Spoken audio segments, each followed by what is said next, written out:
to a new government that will be different from the previous one. Our democracy is maturing, and while it faces serious threats, the formation of the Government of National Unity puts us on a path to full democratic consolidation. More importantly, the DA's participation in this multi-party government is a reason for optimism.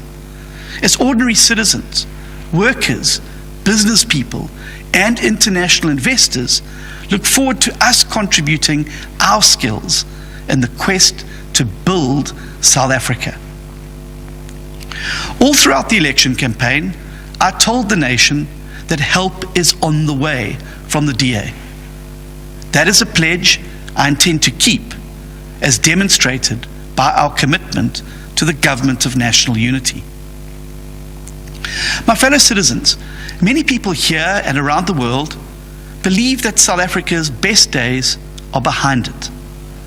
They are deeply disillusioned by how a country that was once the darling of the world descended into corruption, mismanagement, and economic decline. To those people I say, never ever bet against the people of South Africa. With the DA at the heart of a new multi-party government, South Africa is now ready to write a hopeful new chapter that defies the odds once again. We are a nation of honest, hard-working, and peace-loving people who care for our families, our communities, and our neighbors. We are home to people who conquer hardship and suffering every day just to put food on the table. And we are a country that celebrates in beating the odds and achieving unlikely triumphs.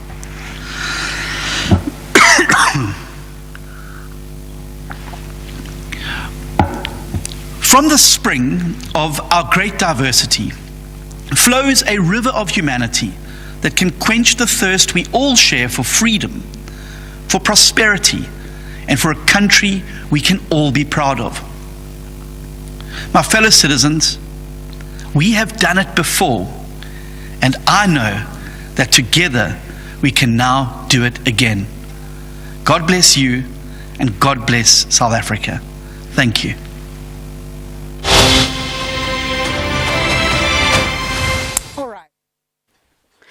All right, that is the leader of the Democratic Alliance, John Steenhuisen, briefing on the way forward, saying the Democratic Alliance has decided to join the Government of National Unity. So we'll talk about what it all means for you here on the show. But let's take a short break, and we're back straight after. Municipal services play a vital role in keeping our city safe, clean, and functional. By paying for municipal services like your water bill, you're investing in the future of the city of Johannesburg's water supply. Paying for your services is not just a transaction, but a commitment to the sustainability of your community. Let's continue to pave the way for a brighter tomorrow, one payment at a time. Brought to you by Johannesburg Water, a water utility that cares. Now you can get private banking levels of service from Auto & General. They've just launched their private advisory service, and if you have more than a car to insure and your combined cover is valued at more than 1 million rand, you qualify. To celebrate, they're giving you the chance to win in the Auto & General Combine and Qualify competition. Visit safm.co.za, complete the entry form, and we could be calling you live on air. You'll be presented with various scenarios of insurable items. If you combine the correct two that meet the qualifying criteria for a private advisor, you'll win 5,000 rand. Plus, if you get an obligation-free insurance quote from Auto & General, you'll get an extra 1,000 rand. Visit safm.co.za and enter now. Auto & General is a licensed non-life insurer and FSP. T's and C's online. Hello, Your Choice Hotline. Hi, I need you to help me make a choice. Well, with Ford, you get to make your own choices. Like on brand new Ford Ranger XL, XLT, or Wildtrak Supercabs from only $7,999 per month with no deposit needed. There's a flexible deal for every Supercab at your nearest Ford dealership today. Your Ford, your choice. T&Cs apply.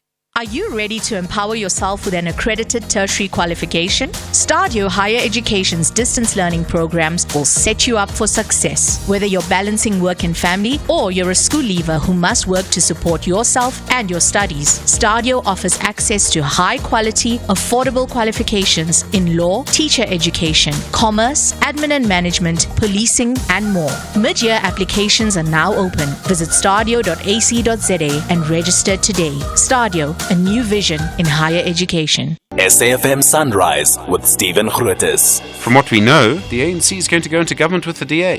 Are you going to try and stop the ANC from doing this in any way? Are you going to have protests or anything like that? Well, it's not me to decide on that. As I said last time, the Central Executive Committee, the constitutional meeting is taking place next week, Tuesday. They will have to decide if at the end of the issues that workers have raised are not being respected or they are not included into what is may called a declaration of the parties there and all those issues. So the position is largely the constitutional structures of COSATU. Sorry, Petrep, thank you. The General Secretary of the Congress of South African Trade Unions. SAFM Sunrise with Stephen Grootes, 6 to 9 a.m. Bongiwe Zwane, Bridget Masinga on SAFM. Lots of very interesting conversations are taking place behind the scenes, and we're going to be bringing them for you. Trust us, on air, as well as we look then to the developments around the National Assembly, the first sitting that is. And remember also, different, legislatures are also seating during, across the country. You think about the fact that in Limpopo, Dr. Poppy Ramathuba is the first female premier there. And you also then looking at Mpumalanga as well. So a lot is happening, lots of moving parts, and Parliament right now, the National Assembly, should I say, is then right now still on a break. So we will then continue to bring you developments. But Bridget, we're talking about this briefing by DA leader John Steenhuisen. I think we now have a bit more detail. We do. We have a bit more detail. I'm looking forward to finding out what the Lekotla is going to hold, where they're going to speak policy. But I was saying off air, part of what I do on my regular show is trying to understand the psychology of human behavior on various levels. And as we look at the different dynamics, the said and the unsaid, it's an interesting observation for me that it is the leader of the DA that is officially giving us the answer to what we've all been asking. Has the question not been, who is the official partners of this GNU? Who is the official partners of this? Like, we've had, the speculation. We knew the names that are in the front, but we wanted the answer, the concrete answer. And I think most South Africans wanted that answer to come from Rama Mongs himself, to be some, this is the partnership we have entered into. And here we are, John Steenhuisen being the person giving us that answer. For me, it says a lot already about the conversations that we were not privy to, and maybe how the power dynamics shift behind the scenes. And especially, Bridget, you think about what you say, the Lekotla. What do they discuss there? Because if, they're saying, yes, it's his prerogative. We all know it's his prerogative to have his own cabinet. But what does it look like? What does this policy formulation, conversation, Lekotla, look like? Which policies does it touch on? What does then, it mean for South Africans? And what changes can we then see? Because some of the analysts have been saying that, foreign policy may also take some kind of shift here. But others are saying, there won't be too much, So you think about what South Africa is doing at the ICJ. You think about what where South Africa is right now in terms of AGOA, in terms of what is taking place with the United States. You think about where South Africa is right now in terms of what is taking place as well with the United States, with Ukraine, with Russia. And there's just so much going on right now. And as you are seeing currently that right now, the issues around the ANC, the issues around the IFP, the issues around the dynamics with the EFF now, what does it all culminate into? So, The leader of the DA, Stijn Hazen, talks about the policy formulation that they will be going into. And of course, he means in this particular arrangement. And because he also says, and I quote, South Africa will be with you all step of the way. So one wonders that we know what the DA stands for. And then I will just touch on one on some of the key policy positions that are different from the ANC. You've got the foreign policy, of which the DA leans towards the West, and the ANC is a mixed bag of everything. We have BRICS, which is not even close to the West, but the DA has been saying that not with BRICS, And then one wonders what's going to happen now when the ANC is now working with the DA. You have Israel-Palestine issue, which is still a burning issue right now. DA has made it clear that they support Israel on this instance. But the ANC has been organizing marches, taking the matter to the ICJ, to the UN, and everywhere. We know the ANC stands on this one. What's going to happen when now they are a government together? Masule, let me pause you there for a second. The leader of the Democratic Alliance is actually giving a media briefing, so let's listen in. Sacrosanct, and who will work together to protect our constitutional democracy from assaults and attempts to undermine it by the forces of those who do not believe in constitutionalism and would seek to see our constitution diluted or done away with. I believe that we will be taking into government our experience and expertise at local government, but also in the province of the Western Cape, and to put this towards assisting the growth of South Africa nationally. The agreement is mindful of the fact that there will be disagreements amongst the political parties, and there are dispute resolution mechanisms contained therein. Chief amongst these is the principle that was very, very widely used in the CODESA negotiations of sufficient consensus, and the document describes what that is. We believe that the call of South Africa now is that those who prize freedom, who prize democracy, and who want to see a democratic future with a stable government now requires maturity from all parties. The voters have also said the time for finger pointing is now over, and given the fact that our country faces enormous crises, and we must not underestimate the challenge that face a potential government of national unity, things like the unemployment rate, things like crime, things like infrastructure that is in a perilous state, and the forces that are amassing to undermine democracy. The road ahead will not be easy, but I believe that the path that we have chosen to walk down by extending an open hand and an open heart to other parties who share those values and principles is the right way. Democratic consolidation around the rational centre in South African politics is essential if we are to protect and defend our government and our democracy from the radicals on both the left and right who would seek to undermine the constitutional gains and the constitutional values contained in our democracy. Cool. Wait. Let's follow the order. There was 2 here, and then there's 3 which is in this, and there's the last one behind me. There'll be a second round. The more we are orderly, the smoother we are going to go through this side. Yeah, 2 there. Yes. No, there were no deals on which positions. Remember, the Democratic Alliance always goes into negotiations. We do values and principles first. We do positions last. So the negotiation, given the very short time frame of 2 weeks that's provided for in the Constitution, is insufficient to draft a full-blown coalition agreement, which is why this is a statement of intent. We're breaking the phase up into 2 approaches. The first is the initial phase, which we've now defined with the document. The second phase will now be a discussion around policy and positions within the cabinet. We have said very clearly that this would follow the process of broad consensus and broad proportionality, but also that we recognize there is a need for democratic inclusivity as well, and the President will bear this in mind when he makes his decision on cabinet picks. But the principle of broad proportionality is there, but also the issue of the national cohesion that is going to be required to get a government like this moving forward.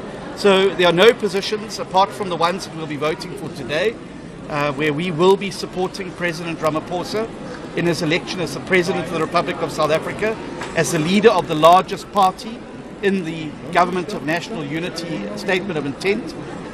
He will be uncontested from our side, and we will be throwing our support behind him for the presidency of the Republic in the vote that will be taking place later today.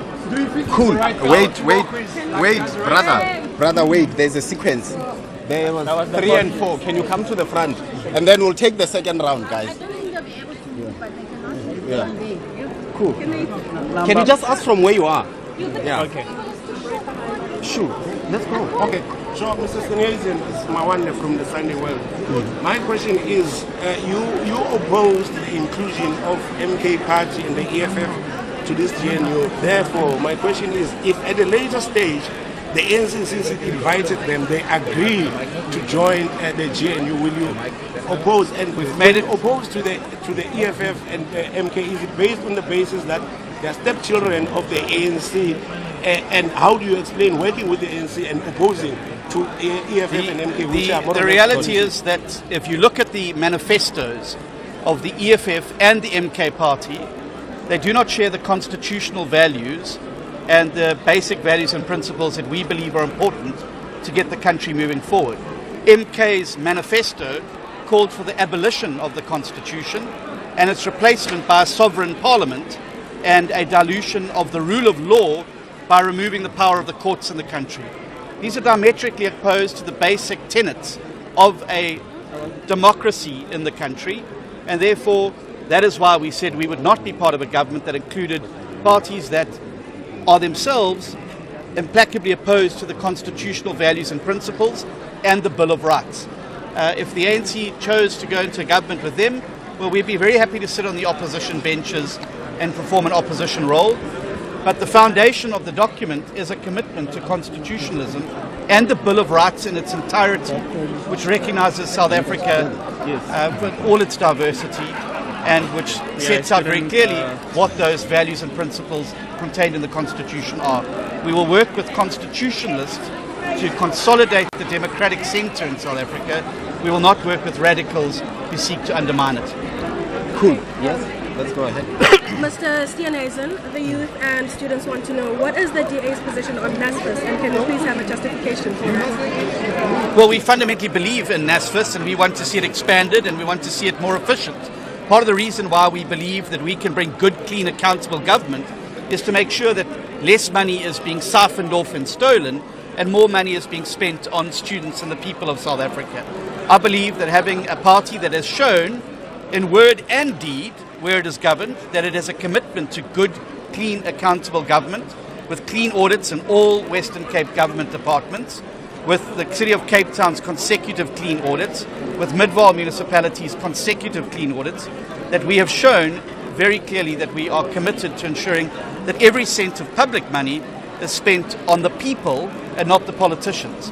So the students can expect to have more money being allocated to student needs and student requirements and to higher education. And one of the commitments in the foundational agreement is a commitment to advancing the people of South Africa through education, through training and through skills. The NSFAS system will be key to that, and we look forward to assisting the government to clean out that system so that we can make sure that the money is spent on the people and not the politicians. Good. For the last round, we'll go SABC, ENCA, Newsroom, and we'll take one from the PGA. Paul, yeah. Cool. Mercedes, Yeah. you have a question? SABC. Okay. Hello. Hello, Mercedes. How are you? I'm fine. Good, good. How are you? Good. I just want to know, I haven't heard much, but will you be supporting the candidature of Chokodidis? And the reason why I'm asking, when I was inside, I saw Ellen Zelaya embracing her, giving a kiss. So is that endorsement? As part of the agreement today, we will support the ANC's candidate for Speaker and President, and they will support our candidate for Deputy Speaker in the National Assembly. And what about the President? I said we will support the President. Yeah. Newsroom, you are fine. ENCA, you are fine. Afterwards. Okay, you'll be one, and then Bloomberg will be the final one, and then we are done. Paul. Okay, thank you. John, the DA called for the prosecution of the Under Commission reports. Some of those people you may end up in cabinet with. Will the DA continue to call for the continued prosecution of these people? Part of the commitment agreement is to clean corruption-free government, and it's one of the foundational principles, and it's contained in the modalities as well. There's no use being part of a government if there's not a commensurate commitment to clean it up and clean it out. And I've no doubt that the law in each of those cases must take its course. And if there are people from whatever party in the political spectrum that are found to have transgressed the law, have transgressed the requirements of the office, who have abused the trust of the office placed in them, well, obviously the law must take its course in that regard. And certainly we have demonstrated where we govern that we have a zero tolerance for that type of behavior. And I think that there is a commitment in this agreement by certainly the parties that have signed it for clean, accountable government that delivers to the people of South Africa. Quick one, and then we are wrapping up. Do you think President Ramaphosa is a good person to work with? I remember you had pastors on him during the case. Is it the right person to work with? Well, I think that if one looks at the political spectrum and how it has changed since the 2024 election, the people have spoken. They have not given any party a majority. It now requires parties to come together. Mr. Ramaphosa is the leader of his party, and he is the leader of a party that is committed to constitutionalism, defending our democracy and its institutions, and therefore we will work with him, just as we will join hands with any person in the political spectrum who is genuinely committed to clean, corruption-free, transparent government that delivers to the people and focus like a laser beam on getting rid of poverty, of fighting unemployment, of making sure that South African citizens have electricity in their homes and in our economy, and that we are on a trajectory that is moving upwards, not downwards. We look forward to taking a mature role in helping to build the future of South Africa. This is a new chapter for South Africa. Never in our lifetime again will we believe see a majority party in government. The era of coalitions is on us, and we have had to adapt to that environment and adapt to it quickly, because it is the new reality and will be the new reality for some time to come. So we have adapted to that. We are going to play our role and do what we can to make sure that we answer the call of the voters of the country, but also the call of our country in its hour of greatest need in protecting and defending it against the forces of those who would seek our democracy to be undermined, our constitution to be invalidated, and our people to be cast into greater suffering. We go into this with our eyes wide open. We go into this with an open hand and an open commitment to working with President Ramaphosa, the ANC, with Velenkosini Stabisa and the IFP, and with the other parties that may or may not join at some stage, to put our shoulder to the wheel now and move our country forward in the right direction together. Cool. Colleagues, thank you very much. We'll update afterwards. The bells are ringing. All right. The impromptu engagement there with the media by the DA leader, John Steenhuisen, has wrapped up. You can see there, of course, taking, questions from different journalists who are asking about, what he has just announced as and basically he's calling it a statement of intent by the Democratic Alliance. They are going to be joining they joined, in fact, the Government of National Unity, and they now are going to be holding a lekgotla to flesh out the rest of the detail. We are still in studio with our colleague Maswele Railebona. We also have on the line Dr. Levi Ndo, a political analyst who's joining us. Dr. Ndo, you are listening to John Steenhuisen. Your first impressions? Bongiwe, greetings to you, Bridget and Maswele. My impression is that the leader of the Democratic Alliance appears to be providing a report back on what has been going on in the negotiations. At the same time, he appears to be indicating that he is committed to the GNU and all the foundational issues that they've actually spoken about. He is also appearing, in my view, to be someone who is quite excited about the new chapter that we actually getting into. But at the same time, he talks to issues that at some point relates to the GNU, and at the same time also talk to issues relating to a coalition. But what, in my view, is quite interesting is that there is an acknowledgement on his part that there are still a number of issues that these political parties still have to sit down and iron them out, because 14 days has been quite a very, very short time for these political parties to iron all the issues that were required to be ironed.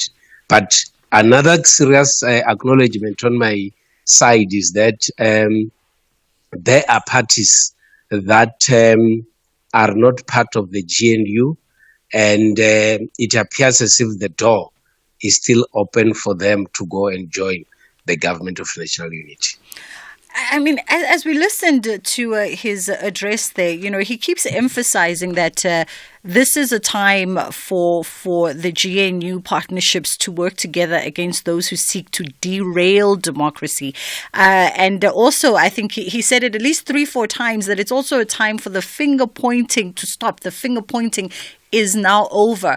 But I'm kind of getting a contradiction there, right? Because on the one hand, you're sounding like you're saying, let's all hand and let's all sing Kumbaya and find common ground. But at the other perspective, you also almost alienating and closing the door to others and saying, well, there's these other kids that we don't want to play with.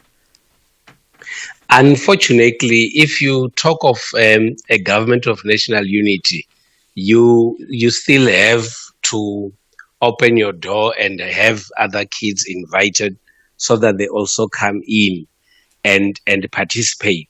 And that's why I said he appears to be emphasizing issues of the GNU and also leaning towards a coalition, because he is also firm on saying that there are certain parties that might not even be welcomed in the government of national unity, depending on the reasons that he has actually provided.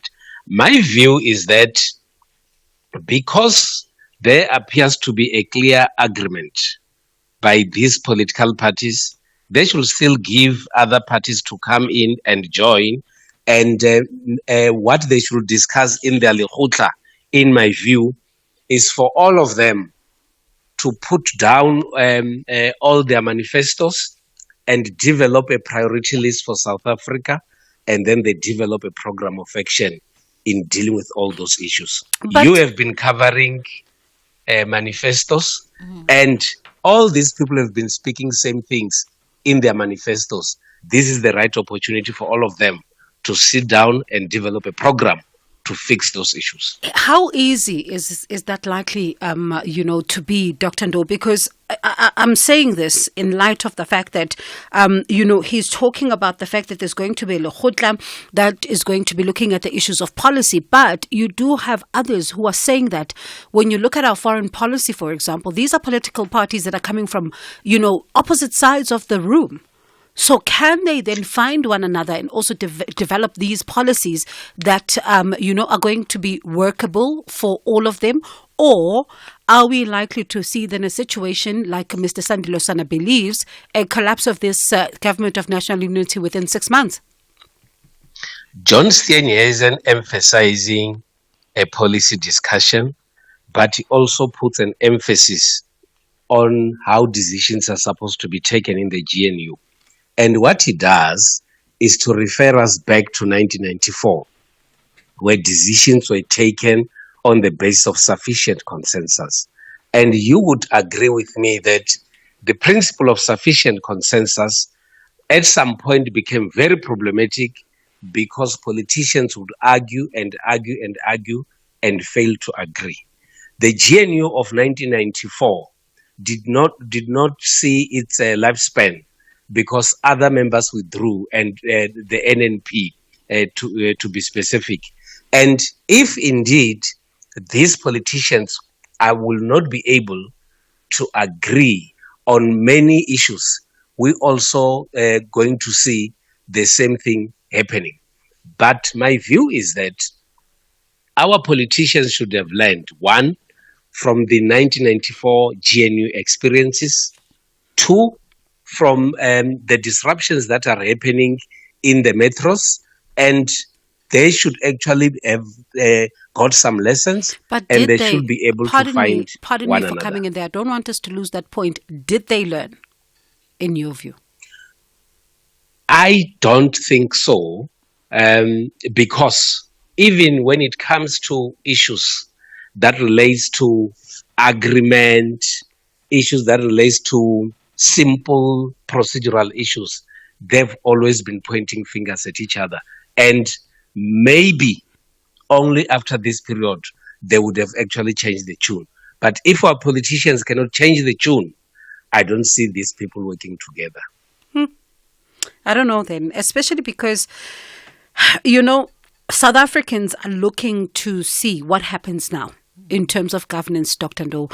And I wonder, what does it mean then, Bridget, especially when you think about the fact that the leader of the Democratic Alliance says that the DA will be with you all the way to ensure that there's stability. But if we listen to this, then one wonders.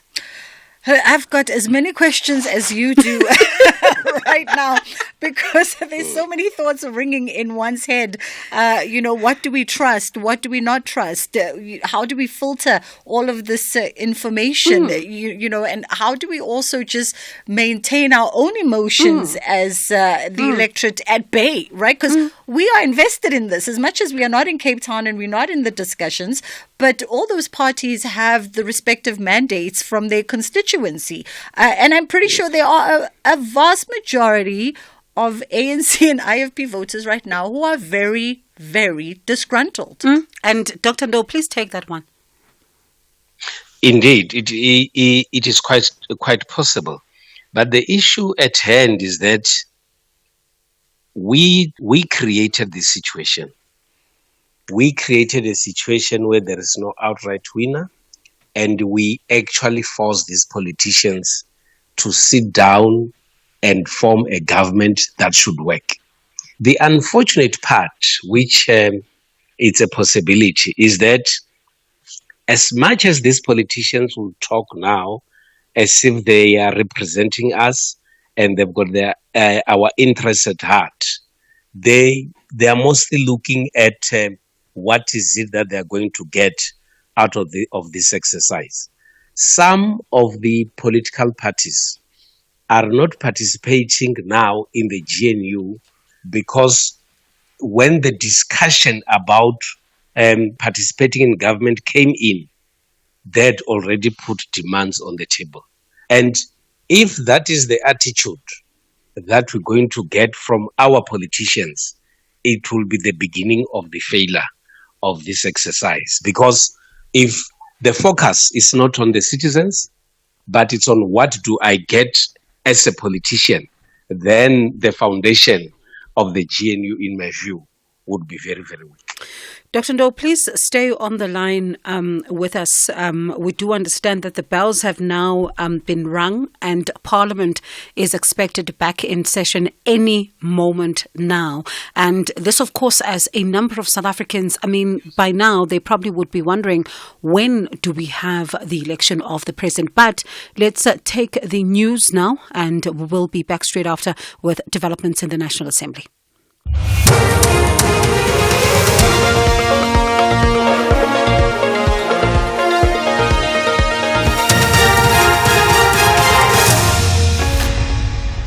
Thank you very much, Bongi. The top stories this hour: Lesufi re-elected Gauteng Premier and 5 people treated after a gas spillage on the N3. A very good afternoon. The ANC's Panyaza Lesufi has been elected as the Premier of Gauteng for a second term. He was elected unopposed. Utsile Saku has more. 5 other provinces have so far seen new premiers being elected. Alan Winde was re-elected yesterday as Western Cape Premier.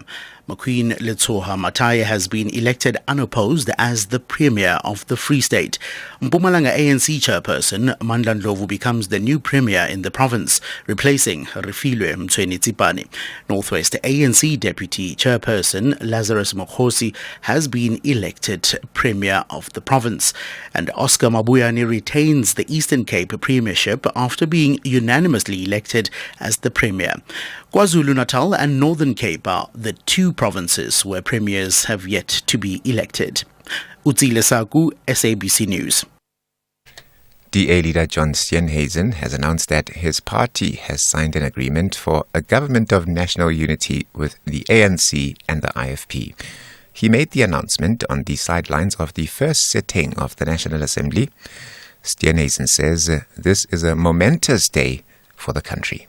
After 2 weeks of thorough negotiations that only concluded after today's sitting of Parliament had already started, the DA has reached agreement on the statement of intent for the formation of a government of national unity. Following the signing of this document by the leaders of the respective parties involved, including the DA, the IFP and the ANC, the DA will now enter national government as well as provincial government in the provinces of Gauteng and KwaZulu-Natal. The ANC's Togo Didiza and the EFF's Veronica Mente have been nominated for the position of National Assembly Speaker. Didiza and Mente have accepted the nominations. Members of Parliament will now vote in a secret ballot shortly.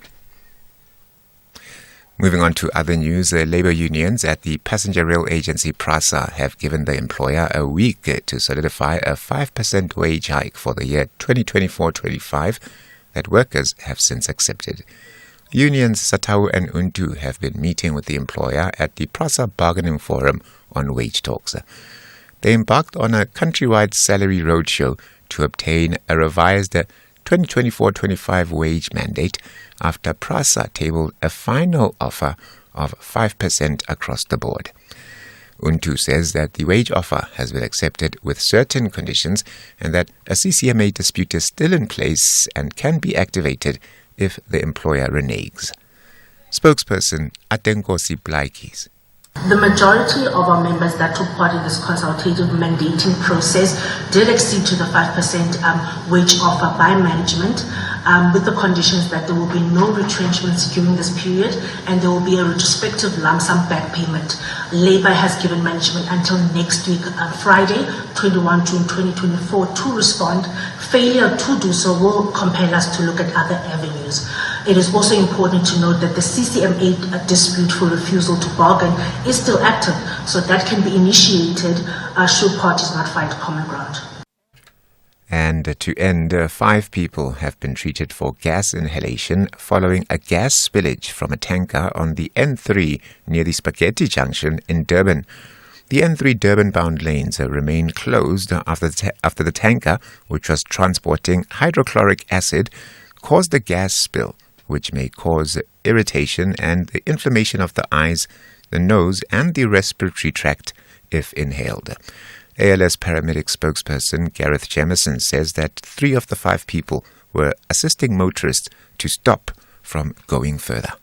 Initial reports and from first responders were that it was a white hazy substance that caught the back of your throat and caused breathing difficulty, chest discomfort and abdominal pain. And paramedics found that 5 people had sustained various injuries of the same symptoms that I just described. 3 people that had been frontline and trying to assist other motorists to stop from going further were treated on scene by ALS paramedics before they were transported in a stable condition to various Durban hospitals. The top story at 2 o'clock, the ANC's Panyaza Lesufi has been elected as the Gauteng Premier for a second term. For SAFM News, Kemudupi Makhalemele.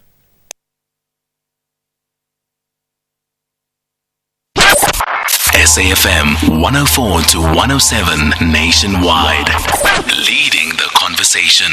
Now you can get private banking levels of service from Auto & General. They've just launched their private advisory service, and if you have more than a car to insure and your combined cover is valued at more than 1 million rand, you qualify. To celebrate, they're giving you the chance to win in the Auto & General Combine and Qualify competition. Visit safm.co.za, complete the entry form, and we could be calling you live on air. You'll be presented with various scenarios of insurable items. If you combine the correct two that meet the qualifying criteria for a private advisor, you'll win 5,000 Rand. Plus, if you get an obligation-free insurance quote from Auto & General, you'll get an extra 1,000 Rand. Visit safm.co.za and enter now. Auto & General is a licensed non-life insurer and FSP. T's and C's online. The Trilidor Ultimate Big Blue Sale is now on. Get amazing discounts on the best security South Africans trust. With over 50 franchises across the country, you can always find a security expert near you. So call 0861 Trilidor or visit trilidor.co.za today. Terms and conditions apply.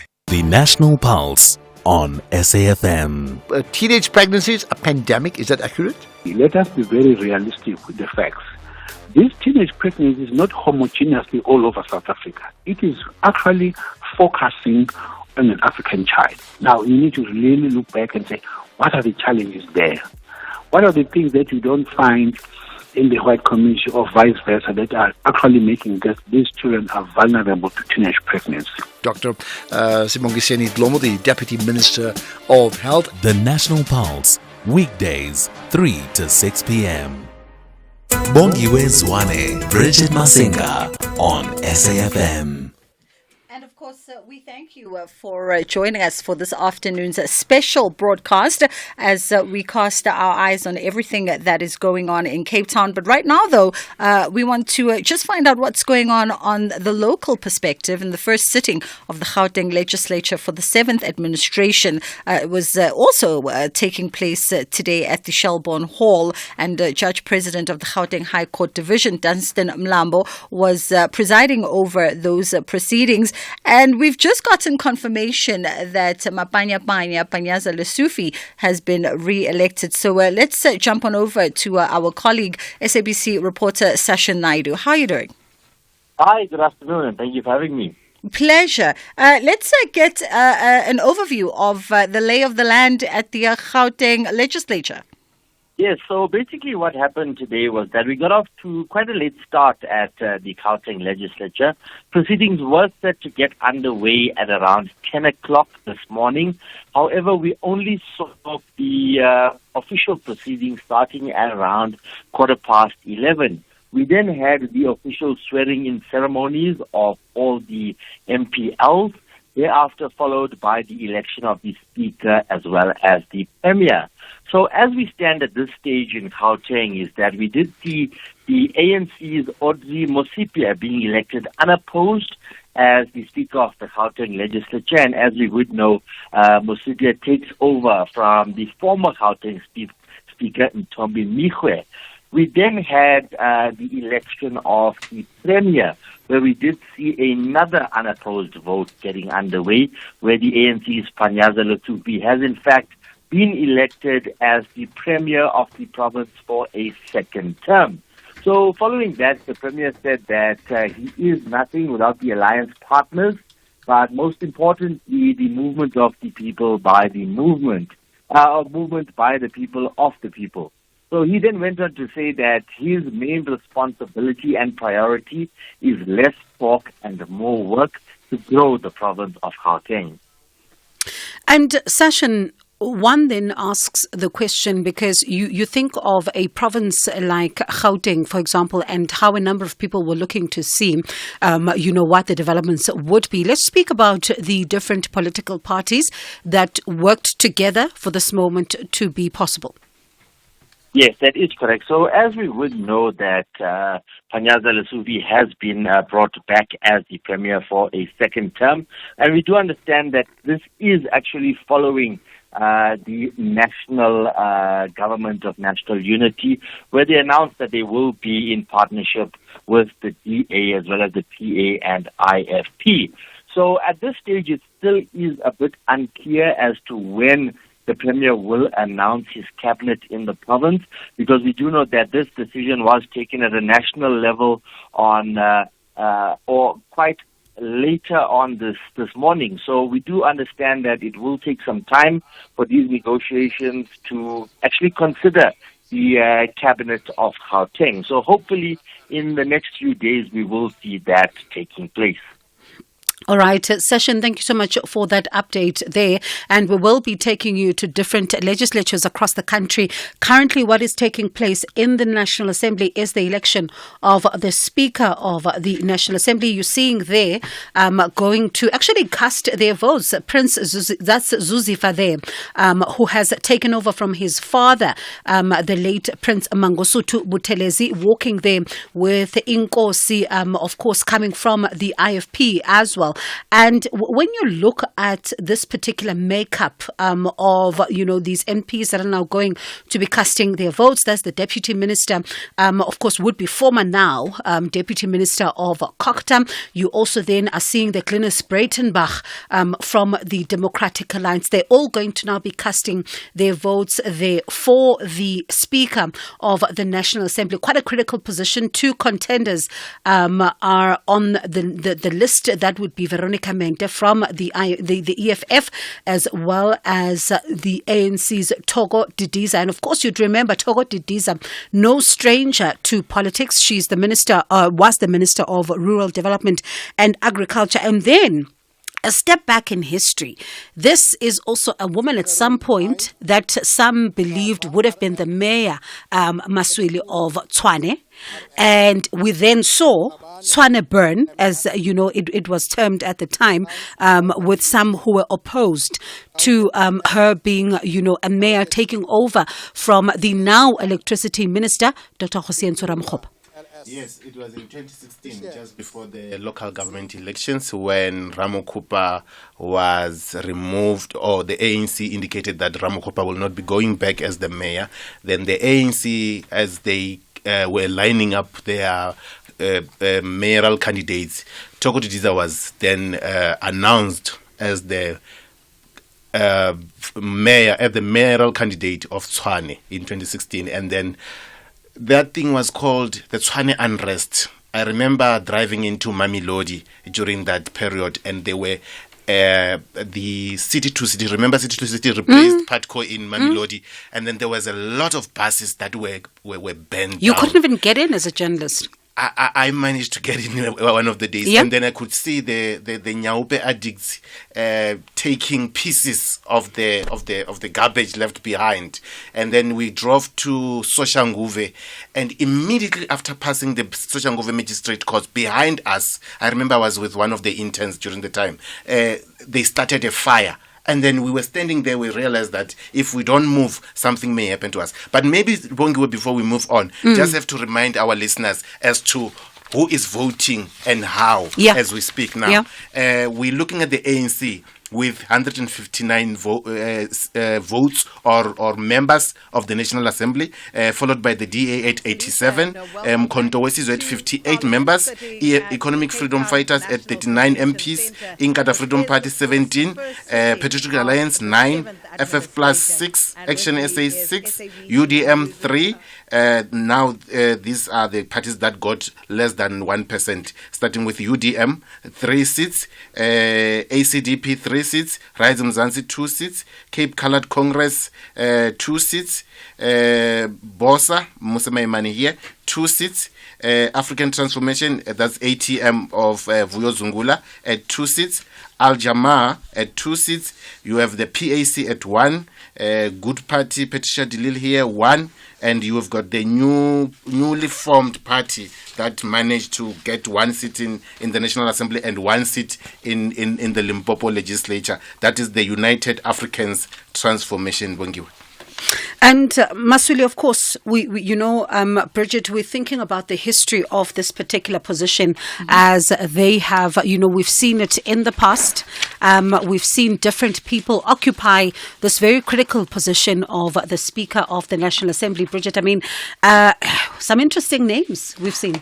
I guess some interesting names and also some names that caused a lot of contention, right? If you think back to the era of Baleke Mbete, for instance, those were interesting times, I think, in the House. We never knew what we would get from every seating. Of course, before that, we had Thandi Modise as well, who was in that position. And wasn't there issues around impeachment at the time? You also think that was the most difficult decision that Parliament had to deal with, especially when you look at Judge President John Klopp and the developments around him. Because, Maswili, this had been bubbling under for some time. And there was some analysts were reading it as they're afraid to act. They may not, and then we finally get to see a decision in Parliament. But interestingly, Patricia de Lille is right there, ready to cast her vote. She just greeted former President Cyril Ramaphosa, who is now an MP, until, of course, we know what happens later. This is a woman who was leading the Good Party, is leading the Good Party, led the Good Party to them getting that, cabinet position. A number of people reading it as you shouldn't have gone into that. And must with that dynamic, it's still very interesting for that party. So, when you look at Patricia de Lille's political history, it's not that rosy, so to say. She was with the PAC at the beginning, the PAC. And then she went to form for the 2004 elections. She was leading the Democrat. What was it? ID, Independent Democrats, yes, I think. Yeah. Yes. And then in 2011, she was courted by Helen Zille. You were talking about the kiss earlier, and then she ended up another with kiss the moment. She ended up with the DA, and the ID was dissolved into the DA. And down the line, there was corruption allegations, City of Cape Town, because she ended up as a mayor of Cape Town, one of the biggest cities in the country, And then she there were those allegations and lots of back and forth. They went to court. She won. She comes back until she was finally removed, And then when she was removed, she was right on time to form the Good Party for the 2019 elections, and that's when she went and got 2 seats. And here she is now. She comes back 2024. She's got 1 seat. And during that time, 2019 and between 2019 and 2024, that's when she was a cabinet minister in the ANC government. I wonder where Brad Heron is, but we shall leave it there. Because, one wonders. That's why they say 24 hours is a long time in politics, Bridget. A long time. It is.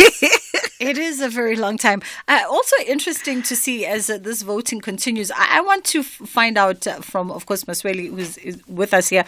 And the good professor, or rather our political analyst earlier on, Ubab Sandile, was talking about how the ANC has a gold standard in not listening, right? And so I just saw the camera pan and I saw Malusi Gigaba making a comeback to Parliament. What are we to infer and take away from these controversial names, some of them brought up in the Zondo Commission, of course, as being part and parcel key players in Guptagate? For me, this really takes us back to the argument about the importance or not so importance of the Commission of Inquiries, because they come back and they tell us this is what is happening, this is what we've found, this person did this person did that, but that is not a court of law, and whatever is they come up with is not taken serious, so to say. You've got Zizi Kodwa, who until recently, when he was charged in court, got to resign from the very same list to Parliament, because we were supposed to see Zizi Kodwa today in this. But because he was charged in court last week, he didn't make it here. Malusi Gigaba, as we speak, there's no charges against him. There are findings from Zondo, yes. There are findings I think from the public protector at some point. Mm-hmm. I'm not so sure about that, but there's nothing on his name in the court of law, or a judgment or a conviction of some sort. All we have now is rumors based on the Commission of Inquiry, which is not the findings to be taken as a judgment. And we still have Dr. Levi Ndou with us on the line. Dr. Ndou, I wonder when you look at the report of the State Capture Commission. A lot of people are talking about that and how the Parliament, in fact, as an institution, also needs to ensure that there's effective oversight, there's accountability, and also you look at the fact that there are findings against some that we are seeing in Parliament right now. I'm looking right now at someone who was the chair of chairs, for example, Cedric Frolic. There was also David Mahlobo as well. There was also, Malu Sikikaba and the likes. And there were also these particular findings that were there in that report. Your thoughts then on what is unfolding before our eyes in the National Assembly versus what was then those scathing findings in the Zondo Commission's report? The challenge we have, and I would love to agree with what Maswili just said. The challenge we have is that you'll have a commission of inquiry, and the commission of inquiry will present its findings. And all you do now is to know that there are certain things that were done not properly, and you await. The next step should be to get our law enforcement agencies to act. And what becomes problematic is that with all the information available from the Commission, our law enforcement agencies will not act. And we could blame Parliament for not acting. But the unfortunate part is that Parliament has to make laws, and the law enforcement agencies must do their work. And when there is nothing that is being done by the law enforcement agencies, all of us get frustrated because we expect them to act. But the major issue as well is that our own people, whether they are guilty or not, but they would always wait for the law enforcement agencies to act, and they know that they will take time to act. For an example, they would argue that there are a number of people who have been accused in the past, and whilst they are actually innocent. But then there are people I might not be able to point fingers who would know that they say I've done something wrong, and knowing that indeed they did that. But they will not surrender their positions until the law enforcement agencies have to come in. So what does at it some mean point then? for me, Pardon me, Dr. Ndou, what does it mean then for the monies that are spent on these commissions? It's millions. Are they just a tick box exercise? Because in some instances we see reports not being acted upon. For example, the arms deal report. It's there. Yes. We have the Marikana report, in part, also being implemented. You have a various, like the Nugent Commission's report, in part, implemented. And of course, we're seeing SARS, as they say, is on the mend. There's a number of commissions and the reports that we've seen. Honestly, is it worth the money that the country is spending? You'll also recall that there are some commissions who will do the work, and then their findings are not made public. But then that could be a very worrying factor to all of us, that having spent all the money, put all the right people to run these commissions, and action is not taken. That is a very worrying factor. And the biggest question in my view would be to ask the NPA, why are you taking so long to act whilst there is evidence at your disposal? It is not even brought to you by some people that are faceless. A commission was established and it made its own findings. Why are these people taking so long to act? And at the same time, you'll get politicians hiding behind these words that says, "I'm innocent until proven otherwise by a competent court of law."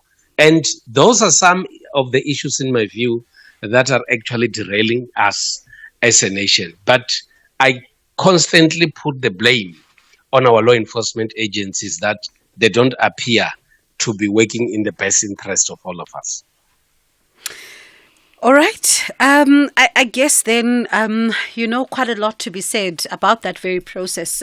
Just a short while ago, as the voting for Speaker continues in the National Assembly, spotting there Siviwe Gwagube from the Democratic Alliance, Dr. Peter Groenewald from the FF Plus as well, and also looking at a number of, politicians also from different political parties who are casting their votes there. Enoch Godongwana, who was the country's finance minister, also casting his vote there. And, Inkosi Mzamo Buthelezi from the IFP, who's the deputy president of that political party. So a number of them, of course, casting their votes here.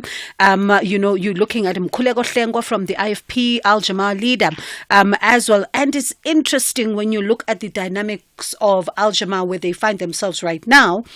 They're part of the Progressive Forum. And these are the people that were working with the ANC as well. So what does it mean then for the road ahead? And Bridget, I suppose a number of people are saying, if we are still at the speaker now, what does that mean? We keep saying, Uti, it's going to be a long one. At least we know, at very least when it comes to the presidential vote, perhaps they should just open it up, not a secret ballot, and say, everyone say aye. And we cut the time in half for the day. Unfortunately, the Constitution requires that it becomes a secret ballot, unless there's only one nominee. Okay. Yes. I'm anticipating one nominee. Are you anticipating another one? Yay!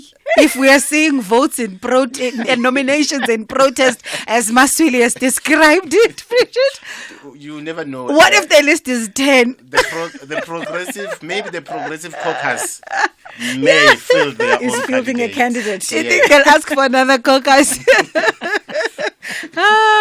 Just watching these developments in Parliament, you are still, listening to the special broadcasters. We are now looking at the developments in the National Assembly. There is Mondli Gungubele casting his vote there. He was the Minister of Communication and Digital Technologies, at some point also being Minister there of State Security in the Office of the Presidency. And just there you can see Diane Collar Barnard and Joe McGlue there with the Democratic Alliance, who are seated there and, of course, just having conversations as the voting continues for the Speaker. Two candidates are vying for that position. That is Veronica Mente there, as well as Togoti Diza from the ANC. So the interesting makeup of this particular moment also now informs who, after this process, Maswili, then would go sit where the Chief Justice is and then continue with the business of the day. So after the election of the Speaker will have to take the podium and she will preside over the election of the Deputy Speaker. After she's done that, the Chief Justice will go back to the podium to preside over the election of the President. Mm-hmm. Maybe just to go back to Collar Barnard, you'll remember she was very popular pre-2014 elections. She was in the committee of the police or subcommittee in Parliament until something happened. Yes, and then she reposted a post about the return, someone calling for the return of apartheid President Botha. P.W. Botha. Yeah. Yes. And then from there, it was a downhill for her. She's been there, but not as visible as she used to be before that incident. Darylyn James. Interesting. She's in Parliament and she's been with Action SA. And this is a woman who has a very interesting story, Bridget. She is an activist in El Dorado Park. When former President Jacob Zuma visited El Dorado Park because a mother had written a letter to say, I need you to come to El Dorado Park. We have a problem with drugs and our young people. My son is on drugs. I need help.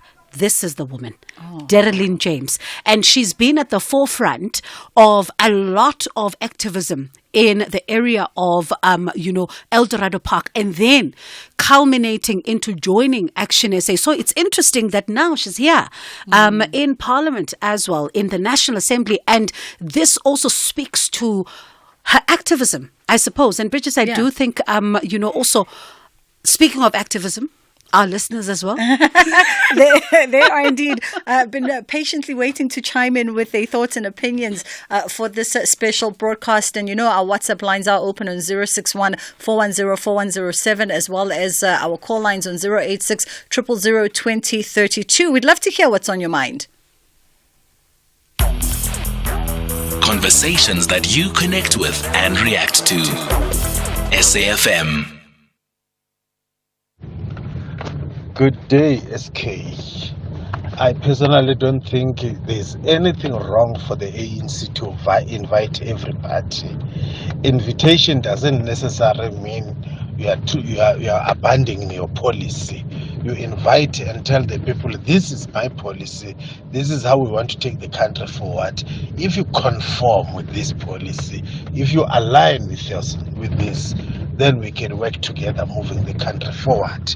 In other words, the DA, if they want to be part of the government of national unity and freedom front, it means they must be aligning themselves with all the progressive policies of the liberation movement. If not, they must be out of that government of national unity. Thank you. Well, Bridget, you can have a deputy speaker being from another party, and you still also have House chairperson and the deputies. The other parties can get those positions because that is a very powerful position.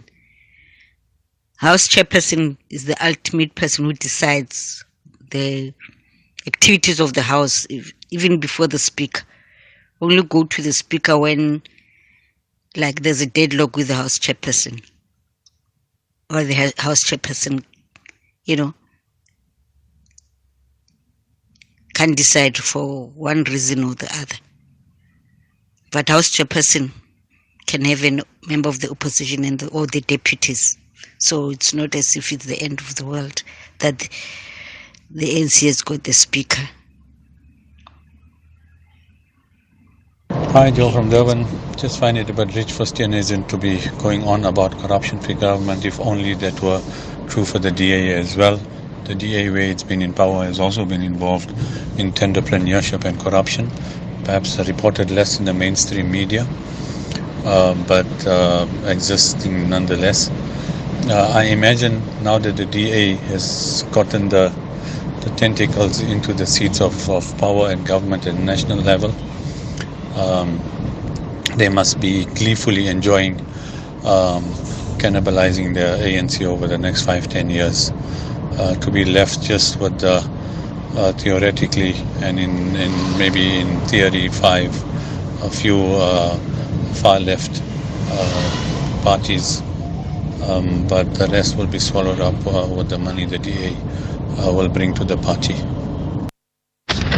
Good afternoon. Great times for our democracy, eh?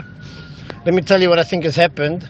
Nobody expected the MK party to do so well, and everyone's just trying to work them out everywhere because they're a massive threat along with the EFF to the way our democracy runs at the moment. So everybody is just moving their pieces a lot differently to what they would have because of the MK party. Anyway, have a fantastic afternoon.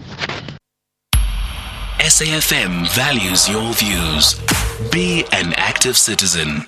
And we will buy 500 cars, and we will buy 500 more. Just to be the one who buys your car, will come to you and offer more. We buy cars, we buy cars.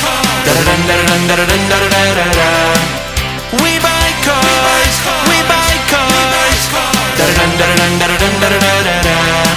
We Buy Cars, the easiest way to sell your car by far. Johannesburg Water is concerned about the current high water consumption, which is causing a severe strain on the entity's systems and threatens the sustainability of consistent bulk supply. Play your part in conserving water by following these simple tips. Reporting leaks and burst pipes.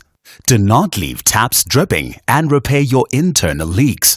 Wash your car on the grass as this will water your lawn at the same time. And shorten your showering time. Together, we can reduce water wastage and protect this precious resource. Brought to you by Johannesburg Water, a water utility that cares. Top Sport on SAFM. To chat to us, we're joined on the line by Soccer Laduma international journalist Kamogelo Motechwani. Believe it or not, I'm not going to start with a question about Norwich City. I've given up on that. I'm going to talk to you about Euros, not about the championship today. So firstly, let's just talk about the country hosting it, Germany. They put on a decent World Cup in 2006. Let's be honest, not nearly as good as ours in 2010, but what a rich history they have, not just in football but in culture as well. So a lot of the stadiums are actually stadiums. The teams are in the second division. So yeah, that's also an interesting part about it. But yeah, quality stadium all over. You know, the Germans take their football very seriously. So Top Sport with Michael Abramson. Bongiwe Zwane, Bridget Masinga on SAFM.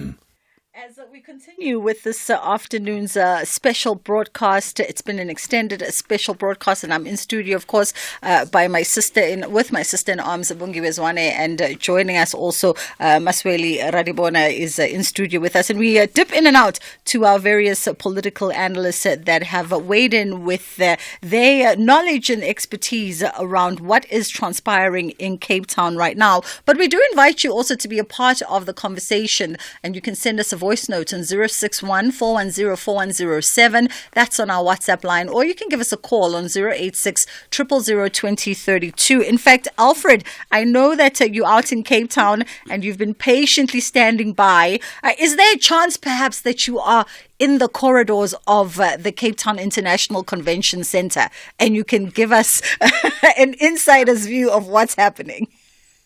Yeah, but I just passed there.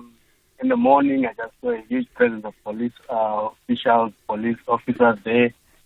Yeah, it's quite something. So we're just listening to the radio. We're listening to you guys. What's happening inside there?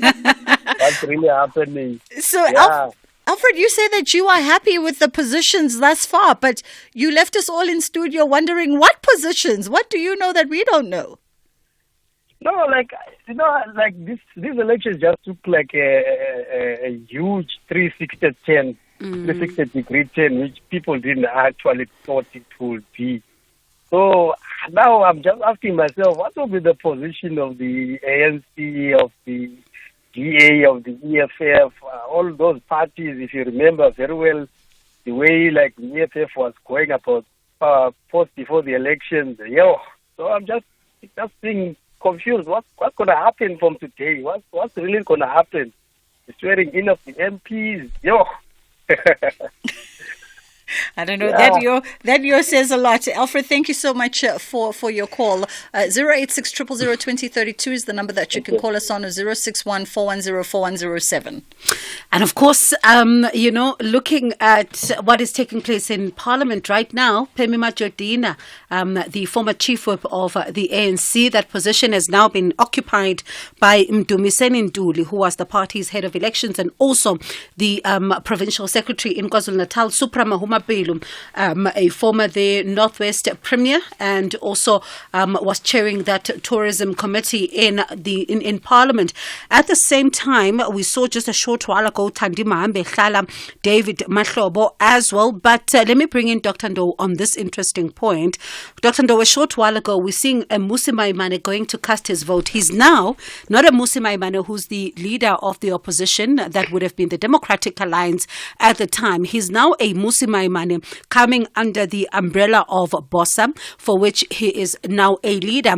It also speaks about how the dynamics have changed, but it also brings into conversation again the impact that some of these parties that are considered small could have in the National Assembly. Indeed, these smaller parties You will talk about your BOSA, ATM, Al Jama, PAC, Good, Transformation, and many others were there. They've got a huge impact that they play in Parliament. These parties are the veins of Parliament, because if these parties do not do their work in Parliament, those that are given responsibilities might relax. I know that most of them are overburdened because of the number of committees that are there. But if they are able to focus on specific things, say specific portfolios, give themselves a lot of time to focus on such, they can be able to make a very, very huge impact. At the same time, when there are crucial decisions to be taken, you also expect the bigger parties to still go to the smaller parties to get their support, to get their views, and most of the views that they can propose to members of the bigger parties, in most instances, they're also being taken. But back on Mmusi Maimane, one good thing about him is that he has been there, he has the experience of Parliament, and is one person who is just getting back and fitting onto the system very, very well. I have not heard him very clearly expressing his position on the GNU and the coalition. But what he has always been emphasizing was that we're in the new era, and he would love to work with any political party that wants to take South Africa forward. My expectation is that whatever progressive decision that is going to be proposed in government, I'm quite sure that Mmusi Maimane is going to be there to participate in that. But at the same time, based on his character and the history that we know about him, Mmusi Maimane is one person who would not allow Parliament to go astray whilst he's there.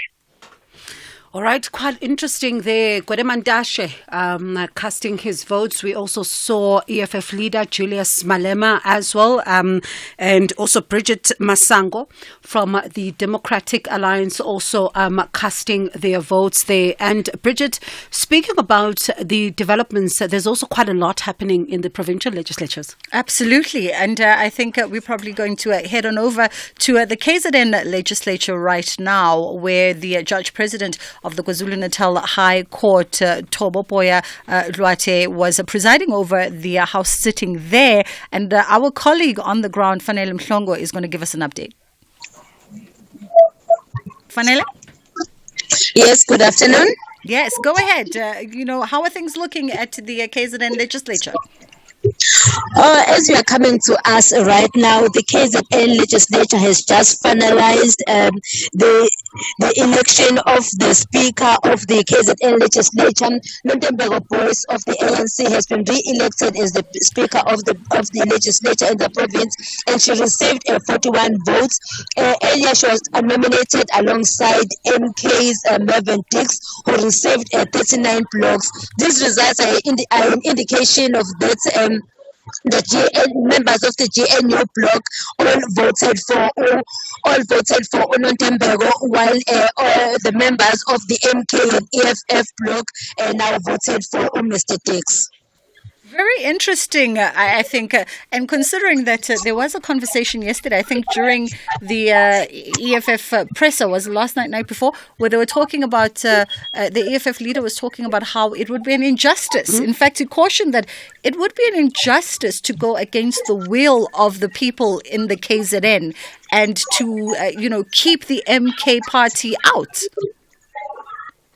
What has happened now is that it is the GNU bloc that is now that has been able to elect the Speaker of the province, which means that now the MK and EFF did not make it in the election of the Speaker. As you are talking to us right now, they have just nominated the names of the people that have been nominated for the position of the Deputy Speaker.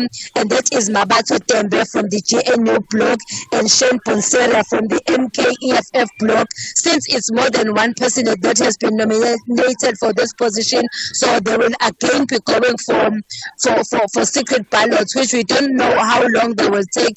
As we are speaking right now, there is a debate on how the voting process will take place, because before the release of the results of the speaker, there were concerns from the MK side, as well as the members of the EFF who were calling for the re-election, saying that the voting process was not free and fair.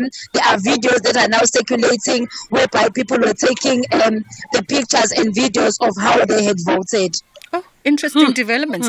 Fanele Mhlongo, I think we'll wrap it there, because the phone line is touch and go, and we apologize to our listeners for that audio not being crisp, but doing the best that we can in these live moments. But interesting developments there. And then I wonder, what does it then mean for the question around stability in the province? Because if the GNU bloc is proceeding to take control and take power of that province, and essentially shutting out the MKP, what are we going to see in this 6 months that we're talking about in the KZN?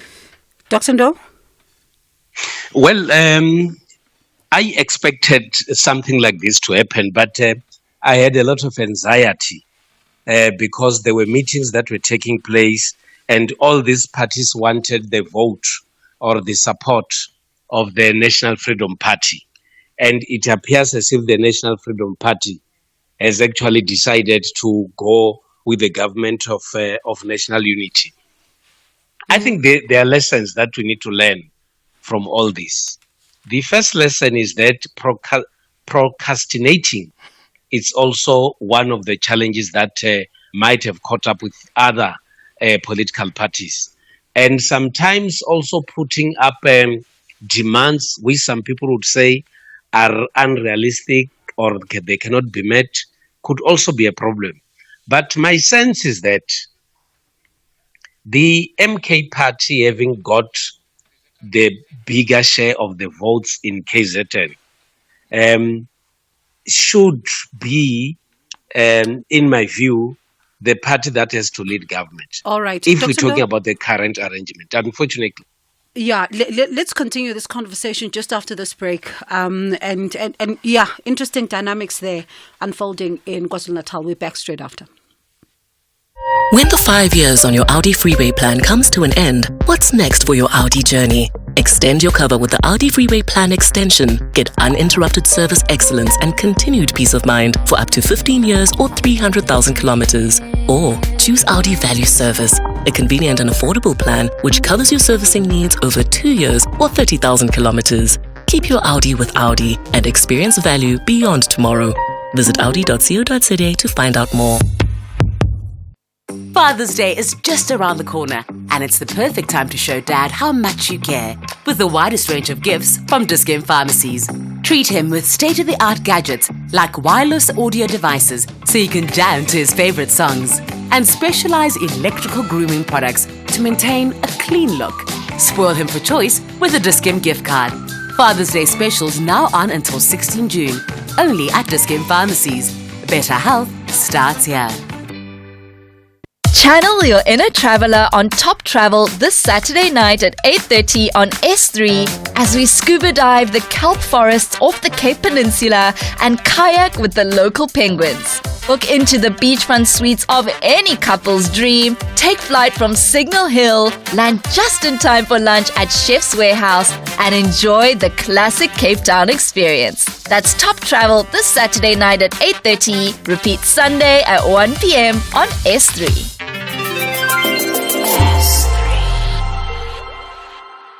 Bongiwe Zwane, Bridget Masinga on SAFM.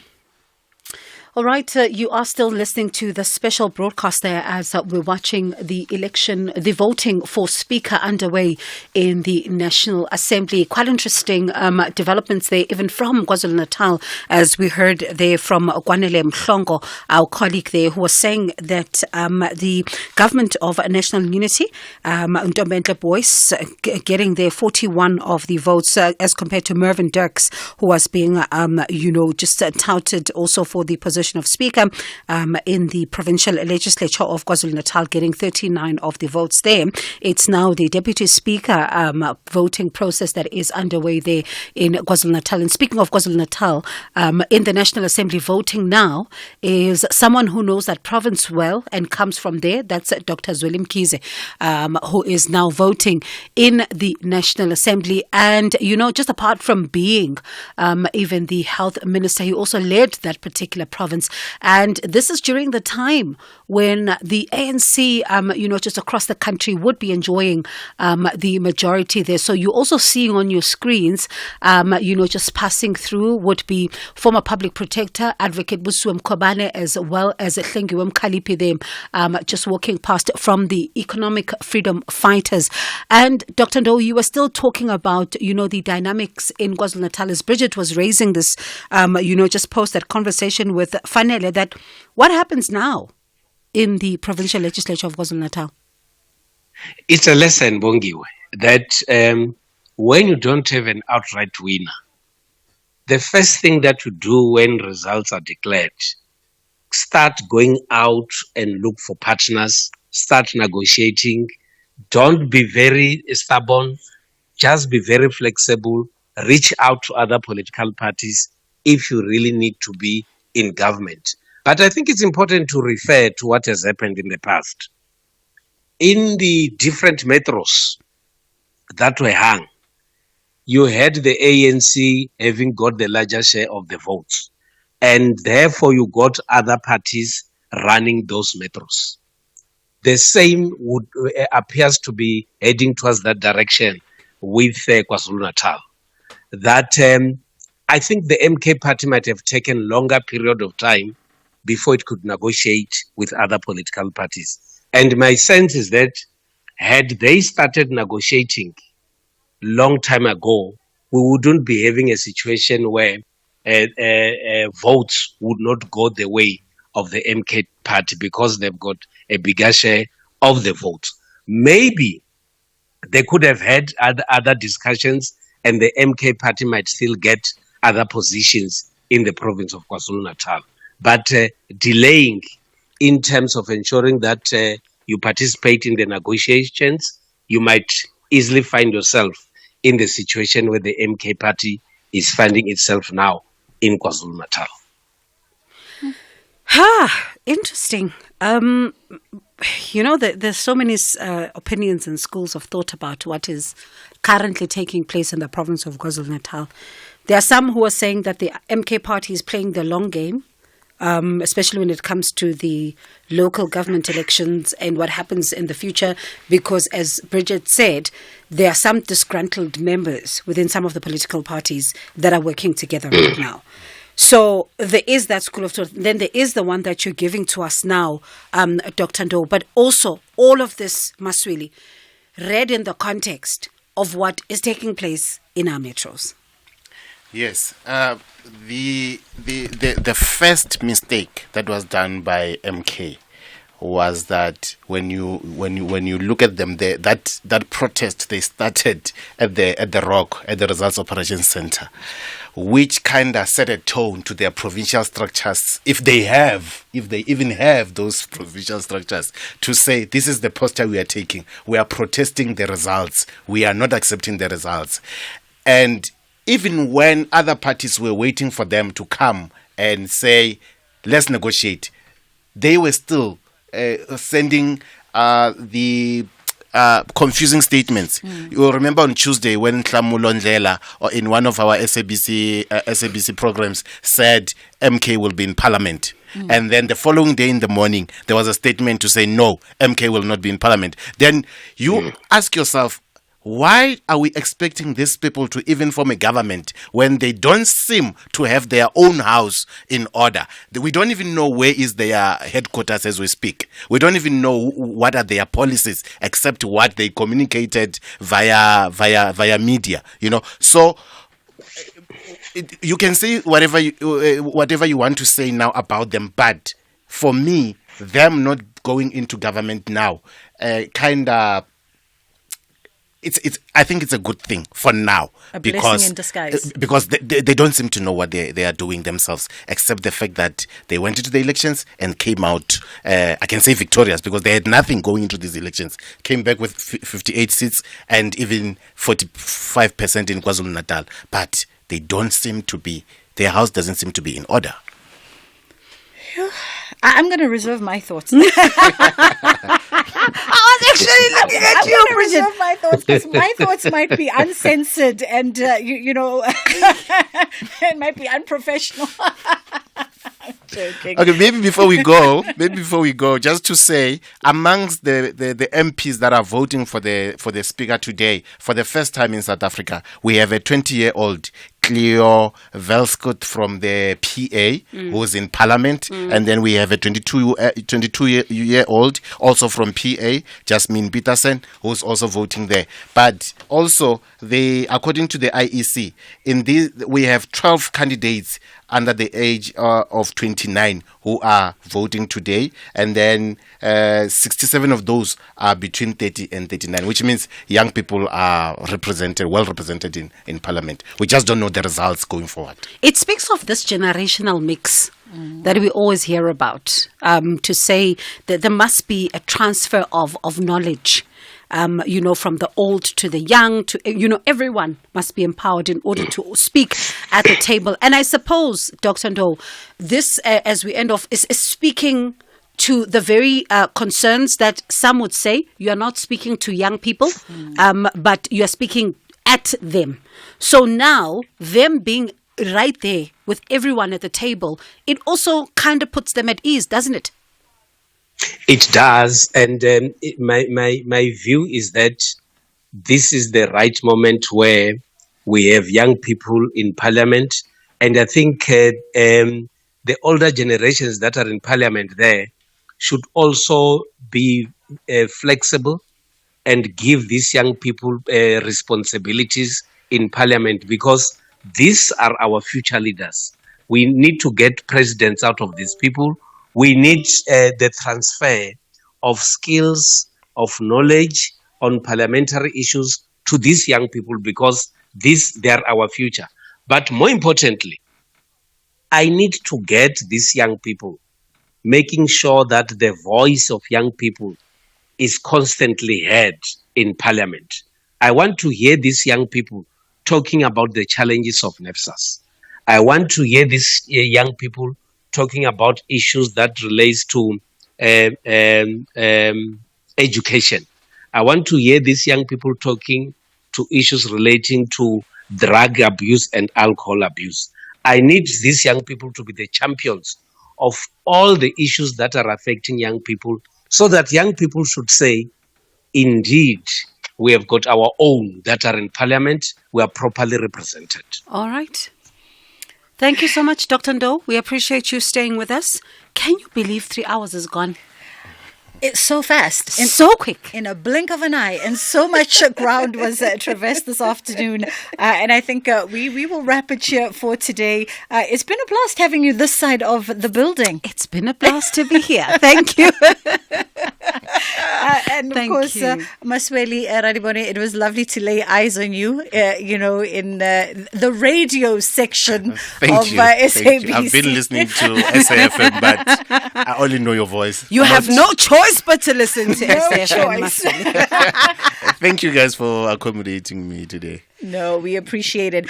We thank you for joining our live broadcast today, and of course for weighing in with your thoughts and opinions. The activities still continue from Cape Town, and we're going to wrap it here from our side with my colleague Ashraf Gada, who's on the ground.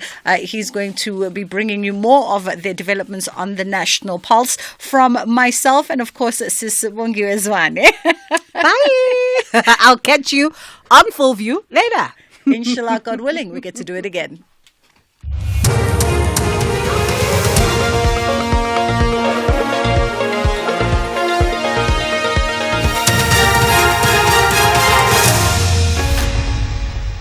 The top stories this hour: the ANC's Boise elected KZN Speaker and 5 people treated after a gas spillage on the N3.